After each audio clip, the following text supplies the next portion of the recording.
Hello everyone, అందరికీ నమస్తే అండి. ఈరోజు రెసిపీ ఫిష్ కర్రీ ప్రిపేర్ చేస్తున్నాను. ఏం ఫిష్తో కర్రీ ప్రిపేర్ చేస్తున్నానంటే కోణెం ముక్కలతోని కర్రీ ప్రిపేర్ చేస్తున్నానండి.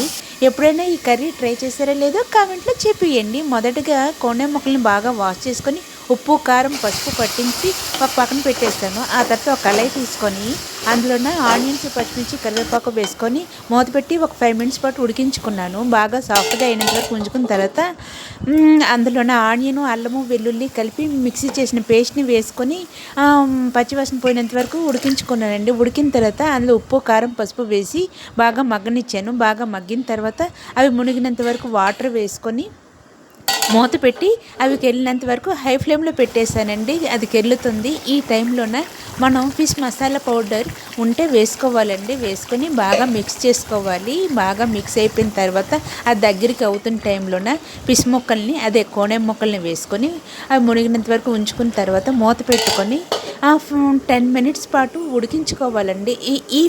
ఈ కోణెం ముక్కలను నేను ఫ్రై చేసుకోలేదు కాబట్టి డైరెక్ట్గా ఉడికించుకుంటున్నాను కాబట్టి ఇది ఎక్కువసేపు కొంచెం ఉడుకుతుందండి. ఒక 10 మినిట్స్ పాటు ఉడికించుకున్నాను మీడియం ఫ్లేమ్లోనే.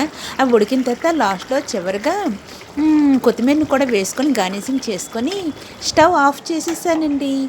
ఇంతేనండి, చాలా చాలా ఈజీగా టేస్టీగా రెడీ చేసేసాను. లైక్ చేసి సబ్స్క్రైబ్ చేసుకోండి.